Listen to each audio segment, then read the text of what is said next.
Hello, good morning. I'm Miss Carla.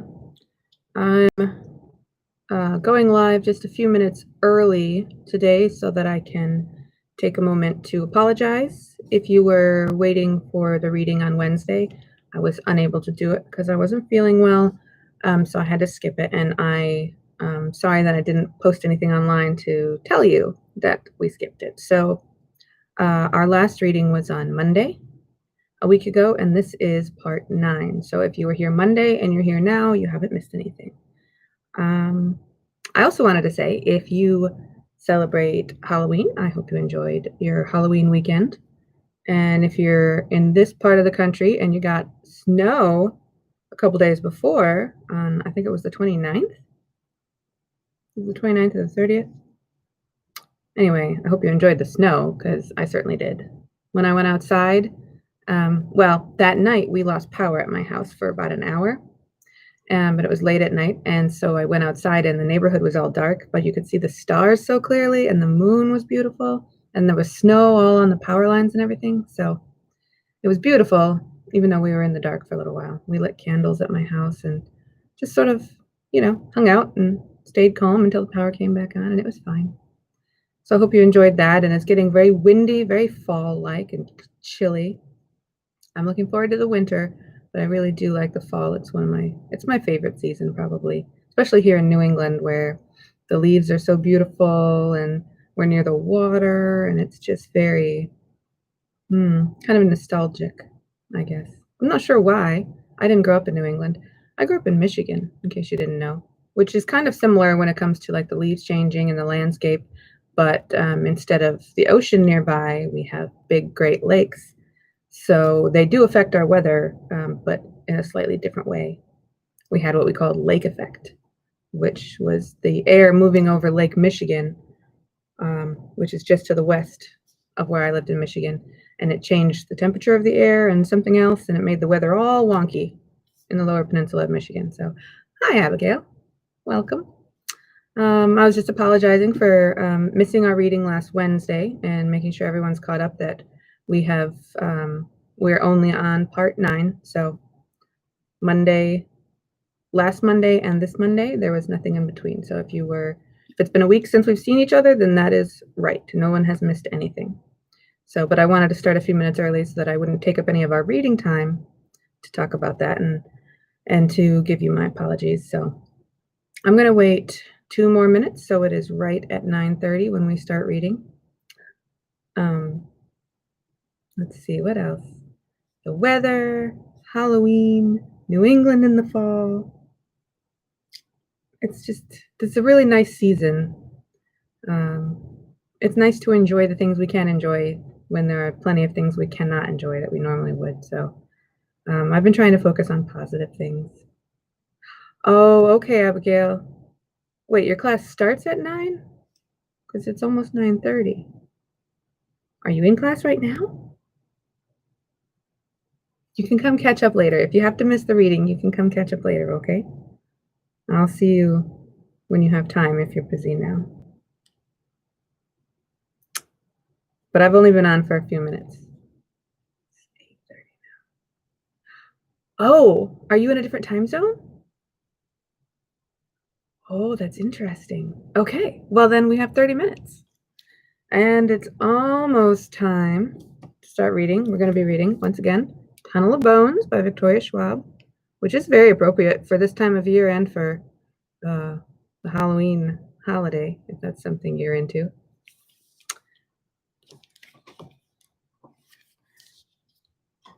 We are on chapter 20, page 203, and I did a little math. I used a calculator this time because I couldn't get my brain to do it. And we should be finished in 3 more sessions, so maybe 4, but today, Wednesday, and Monday hopefully will bring us to the end of the book, which is exciting. And then we know there's another book coming out called Bridge of Souls, but that's not going to be for several months, so we'll have to be patient. All right. Oh, it's 9:30. So chapter 20, Tunnel of Bones by Victoria Schwab.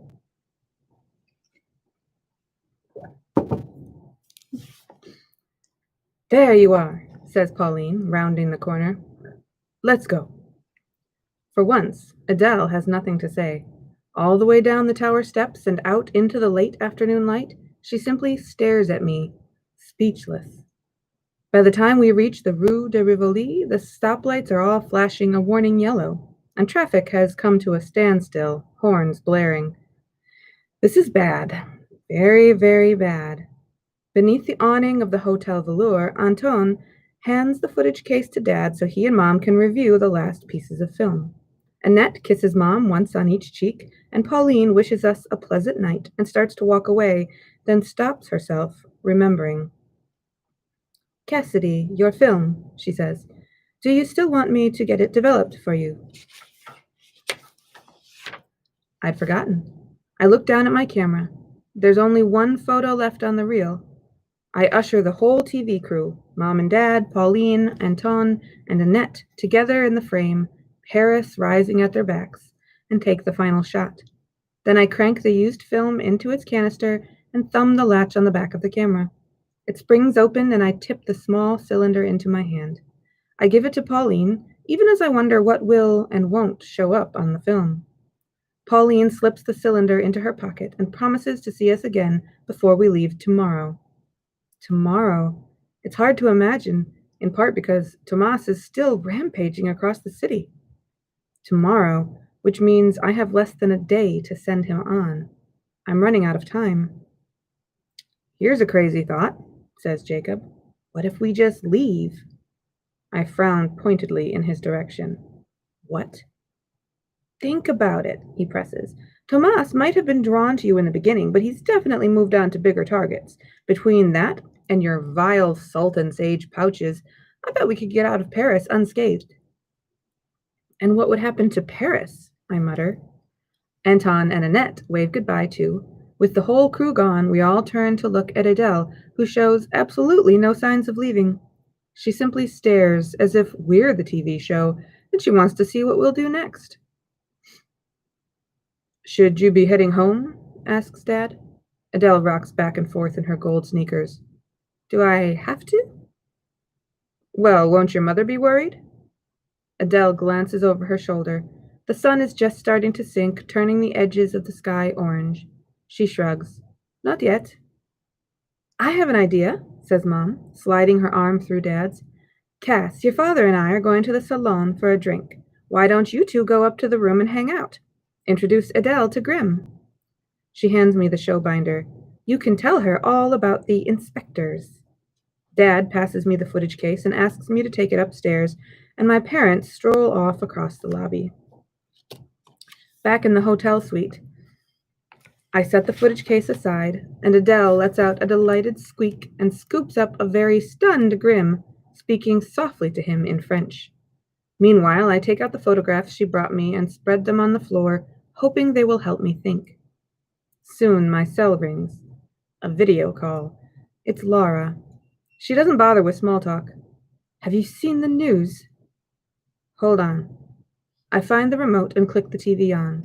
A news anchor talks briskly, a video playing above her shoulder. On that smaller screen, emergency lights flare atop a car. It's all in French, of course, but the message is painfully clear. Oh. On the TV, the news anchor cuts away to a woman sitting on the sidewalk while a medic presses a cloth to the side of her head. In the background, a multi-car collision clogs an intersection. I change the channel and see a map of the metro covered in red outage markers. I mute the TV, and Laura sits forward in her chair. I warned you this would happen. Poltergeist, sir. She stops abruptly, frowns. Cassidy, she says tightly. Who is that? I glance over my shoulder and see Adele, perched on the arm of the sofa, Grim, a mound of fur on her lap. Oh yeah, that's Adele. Adele tugs the lollipop out of her mouth and waves cheerfully. Hello. Laura does not wave back. Are you a ghost hunter too? Asks Adele. At that, Laura goes very still, her dark eyes furious. Cassidy Blake, she hisses through clenched teeth. What have you told her? Not much, I answer. At the same time, Adele says, Everything. Lara's expression shifts from anger to horror. Why would you do that? I have to say, muses Jacob, it's so nice to see that anger directed at someone else. Be quiet, ghost, she growls. Cassidy, explain. It just kind of came up, I say. Oh, yes, because spectral abilities are such a natural topic of conversation.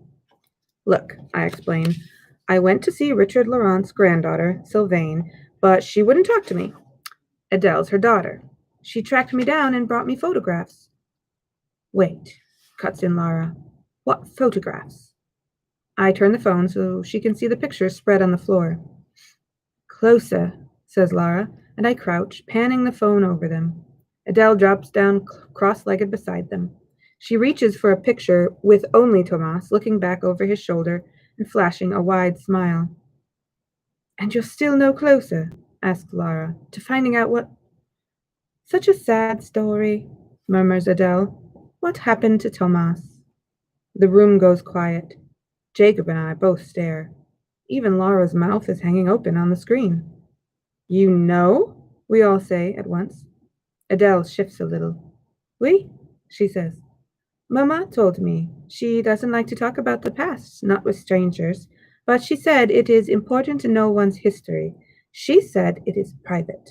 But if it will help you help Tomas, she adds, I will tell you the story. Good morning. Chapter 21.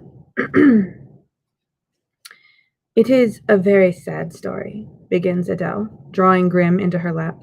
My great-grandfather Richard was 10 when it happened. He was 3 years older than Tomas, and he was Tomas's hero. They were close, like this. She crosses her fingers. Tomas used to follow Richard around, and Richard let him, all summer, she continues. Richard and a few other boys had been sneaking down into the catacombs at night. How? Asks Lara. Adele shrugs. Now there is only one entrance and one exit, but there used to be more.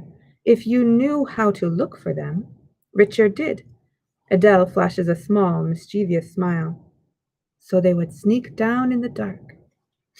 Jacob and I both shudder a little at the thought of the catacombs at night. The tunnel of bones lit only by candles or flashlights, some pale illumination that leaves the skeletons buried in shadow. And Tomas wanted to go too. He begged and begged until one night, Richard finally agreed to take him. I glance at Jacob as Adele talks. His face is clouded, all the expression gone, as if his mind has wandered off while listening. But he must feel me looking because he blinks and cuts his gaze toward me, one eyebrow raised. And so they went, continues Adele, stroking Grim. Tomas, Richard, and 2 of Richard's friends down into the dark. The cat is a puddle of black fur in her lap, the happiest I've seen him since getting to Paris. Adele must have a gift for befriending cranky cats. The boys were always playing games, and so that is what they did. They played cache-cache. Do you know what this is? I shake my head. You call it hide and seek. I jerk upright. The counting, I say, and Lara nods on the screen. Quoi? Asks Adele, looking between us. What? 1, 2, 3, 4, 5, recites Lara in her flawless French. I couldn't understand why he'd be going up instead of down. But if you were playing hide and seek, I say, and he was the seeker. Adele nods eagerly. Tomas was too small, too good at hiding, she says. So they made him search instead. He closed his eyes to count, and the other boys all ran and hid. I imagine playing such a game down there, hiding, pressed against skeletons or climbing over bones, and I shudder. Tomas was very good at finding the other boys, no matter where they hid, Adele goes on. So on the 3rd game, Richard agreed to let his little brother hide. Tomas, my stomach twists as I realize where this is going. Richard was the seeker, says Adele, and he found one of his friends and then the other, but no Tomas. Richard searched for almost an hour before he finally gave up. The boys were tired. They wanted to go home. So Richard called out, Tomas, c'est fini. It's over. But there was no answer except for his own voice echoing in the tunnels. A shiver runs through me. If it were any other story, I might delight in the nervous thrill. But I have seen this small boy in his dirt-scuffed clothes, and I can picture him lost down there, hidden among the bones, or wandering the tunnels, turned around, alone. Adele goes on. Richard stayed down there all night, searching for his brother, but he couldn't find him. Finally, he had no choice. He went home and told his parents, who called the police, and they organized a search. I swallowed hard.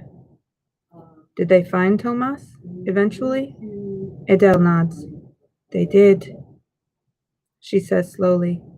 But by then it was too late. He was already... She trails off. My chest tightens around the next question. Where did they find him? Adele hesitates, petting Grim. He was very good at hiding. He had climbed into one of the little... She hesitates, searching for the word, then makes an arch with her hand. Quoi? Nook, translates Lara, like an alcove. Adele nods. Oui, that. Anyway, he climbed in, nice and small, but the bones around him were old, and sometimes she makes a small collapsing motion with her hands. They slip. Sections fall. On the phone, Lara puts a hand to her mouth. They found him, in the end, beneath the bones. Jacob shivers a little, and I tense at the thought of being buried down there in the dark. And Richard? I ask. Adele leans forward over Grim. He doesn't seem to mind, and taps a photo of the older boy, standing alone. There's a sliver of empty space beside him, his arm faintly outstretched, as if Richard doesn't know where to rest his elbow without his little brother's shoulder. My mother said he was always sad. He never forgave himself for losing his brother down there. We sit in silence for several long moments. The only sound is the steady rumble of Grim's purring. And as I turn the story over in my head, I realize, with grim dread, exactly what I have to do. Don't say it, Cass, interjects Jacob. We have to go back to the catacombs. Adele looks up from the cat, her face going white. What? Jacob groans. Think about it, I press. Just because Tomas isn't bound to one place, that doesn't mean that place isn't important to him. The catacombs are where he died.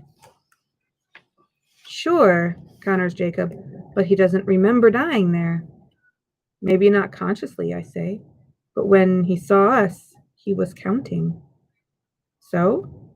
So some part of him remembers playing hide and seek down there, says Lara from my phone, even if he doesn't remember remembering.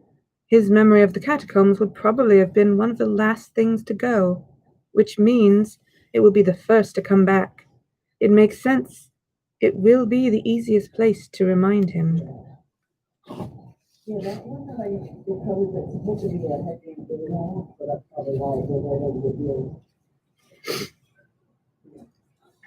I turn to the phone again.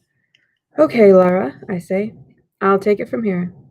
Good luck, she says, right before I hang up. Does it have to be the catacombs? Jacob asks me. Why can't we pick a level playing field, like a garden? A garden seems nice, and above ground. I wish we could do that. I really do. But I've wasted too much time trying to lure Thomas out, make him come to me, avoiding the simple truth. The catacombs are where it started. It's where it has to end. You know I'm right about this. No, I don't, says Jacob. There's like a 50% chance you're right, and a 90% chance this is going to go really wrong. I smirk. Only 90? I ask. What is your ghost saying? Asks Adele, rising to her feet, the cat clutched against her front like a shield. Jacob crosses his arms, ignoring Adele. What if Tomas doesn't show up? He asks me. But he will. I can feel it. The way I feel the tapping when ghosts are near. The way I feel the veil against my fingers. Fine, says Jacob. But how are we supposed to get back into the catacombs? Last time I checked, your parents are done filming, the place is probably closed, and we're leaving tomorrow. My heart sinks. It's not that I don't have an idea. I have one, and it's really, really bad.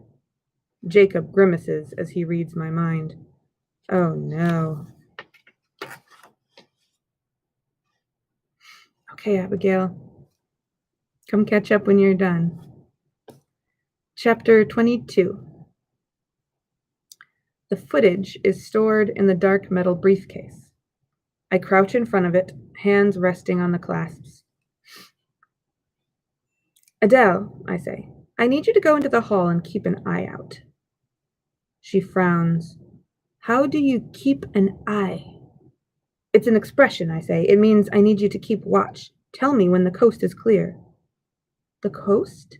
As in the sea? I fumble for words, exasperated.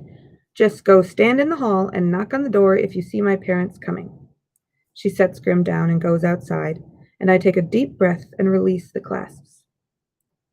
Wait, says Jacob. Look, you know I'm always up for a bit of bad behavior. No, you're not, I say. You're a total wuss. Okay, no need for names. Just listen. There's bad, and then there's bad, and what you're about to do is bad. I know, I hiss, but there's also ghosts, and then there's poltergeists, and what we're dealing with, I say, gesturing at the muted TV, is a poltergeist. On the screen, emergency vehicles surround a building that definitely looks like it's on fire. A second later, the shot cuts away to a busy street. All the traffic stopped as maintenance crews try to get near a sparking power line. Jacob sighs, defeated, as I ease the lid up. The case is divided in two. Compact film reels are set into the black foam on one side, and digital cards are slotted on the other. Of course, the crew films both ways. Lucky for me, everything is carefully labeled, broken down not only by day, but by location. The first reel has been labeled CAT, short for catacombs. I brush my fingertips across the label. The catacombs are one of the most famous sites in the world. No ghost trip to Paris is complete without it. So if I destroy the footage from that session, then we'll have to go back. Jacob clears his throat. You know, I thought you climbing into an open grave and hiding beneath a corpse was a bad idea, Cass, but this is making that look positively sensible. I have to do this, Jacob. No, you don't, he crouches beside me. This isn't like what happened in Scotland. You're not trapped in the Vale. You have a choice here. And when you think about it, this poltergeist isn't really our problem. He is, though, and even if he weren't, we're the only ones who can send him on, Jacob. If we don't do something, people could get hurt. We could get hurt, says Jacob. I give him a measuring look. Well, you could, he amends, which is bad enough. I rock back on my heels. Spider-Man's law. What? You know what I'm talking about. With great power, I trail off, waiting for him to finish the line. Jacob mumbles in reply. What was that? I press. He scuffs his shoe along the floor. Comes great responsibility. Exactly. Jacob shifts, sighs. I can't believe you Spider-Man'd me, he grumbles as I reach for the film. Jacob covers his eyes as if he can't look. Unfortunately, I have to. I solemnly swear that I am up to no good, I think, as I pluck Catacombs' data card from its slot in the foam and slip it into my back pocket.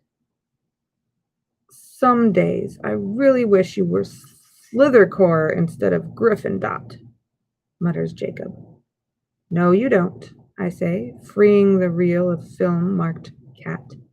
And one of these days I'm going to make you read Harry Potter. I turn the plastic case over in my hands. How exactly are you going to explain the sudden destruction? Asked Jacob. Are you going to blame the poltergeist? Think your parents will believe that? I look at the label again, considering. Nearby, Grim stretches and yawns. Cat. No, I say, pulling the tape from the reels. But cats are fond of ribbons, aren't they? 5 minutes later, the stage is set. The damage is done. Adele comes in and says she can hear my parents on the stairs. I grab her by the arm and race out into the hall, determined to meet them on the way. Oh, there you are, I say as we run into them on the stairs. We were just coming to find you. Everything okay? Asks Mom. Yeah, I say, a little too fast. We were just getting hungry and wanted to know if we could order food. Sure, says Mom as we turn around and start back up. I hold my breath as we climb the stairs. The last part of my plan rests on Jacob, or rather, on his growing powers. You're sure you're strong enough to do it? I asked, balancing the case on the edge of the table. I think so, he said. He reached out, eyes narrowed in concentration, and pressed one finger to the corner of the case.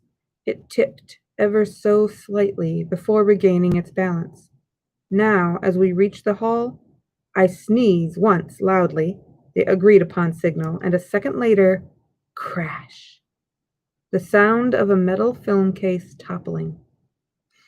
Mom bursts into the room, Dad right behind her.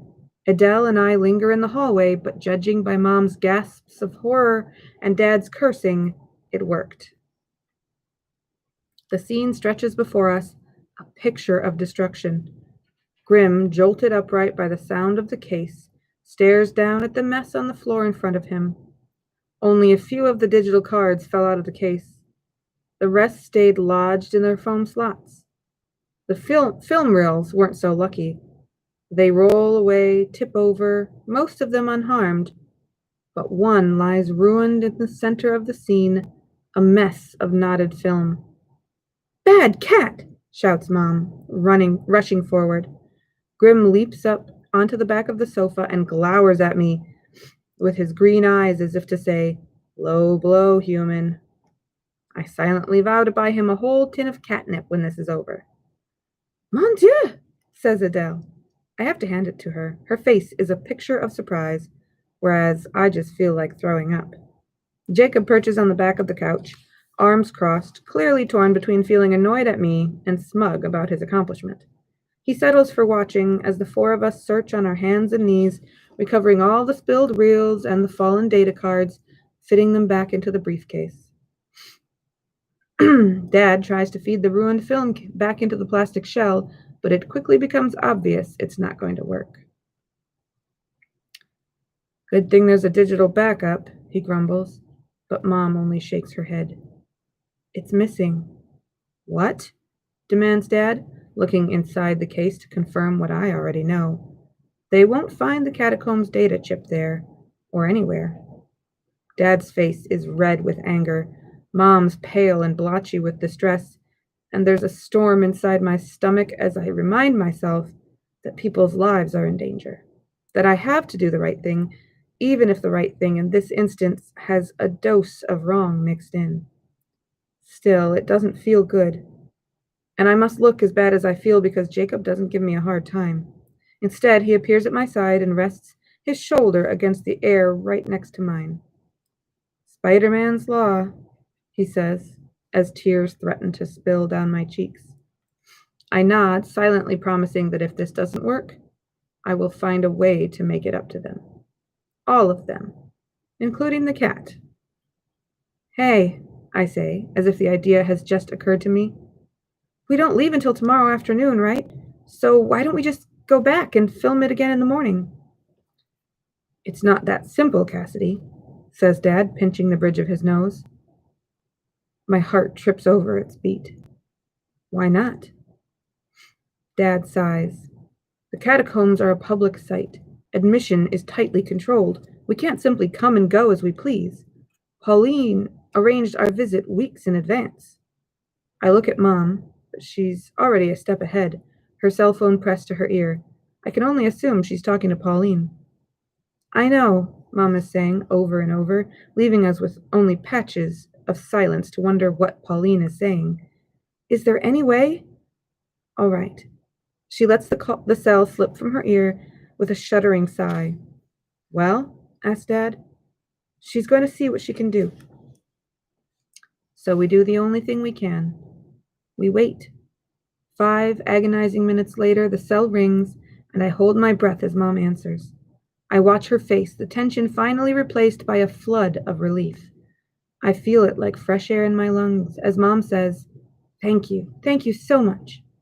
She hangs up, explains that Pauline, blessed, wonderful Pauline, has arranged for us to go into the catacombs after hours. Tonight. That's great, I say. Yeah, great, echoes Jacob, because the only thing scarier than being 100 feet underground during the day is being there at night.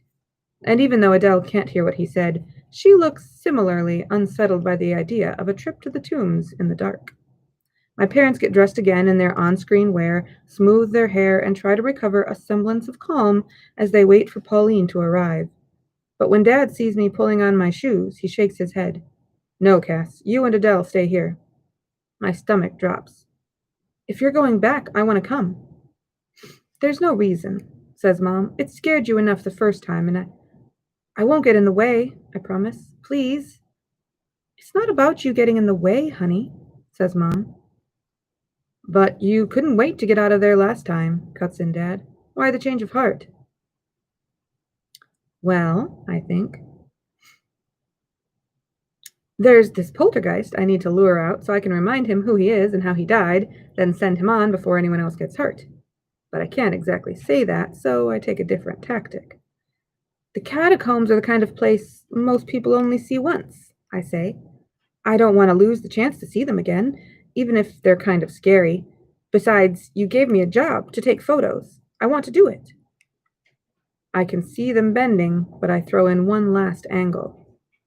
"Plus, I want to show Adele." Adele looks at me with something less than enthusiasm, but I silently will her not to say anything. Mom sighs, but Dad only shakes his head and checks his watch. "If you're coming, you should put on a jacket. It's colder at night." I resist the urge to throw my arms around his waist. There's happy, and then there's suspiciously excited, and I can't afford for them to wonder. Luckily, they have plenty on their minds. Pauline meets us in the lobby. She's opted for a hired car. Anton and Annette are already seated inside. Dad hands off the film to them with a round of profuse apology, but Anton waves him off and takes the case. "C'est la vie," he says. "Things happen." "Unless you're Cassidy Blake," says Jacob as the car pulls away, "and then you make things happen." Hi, Angeli. Hi.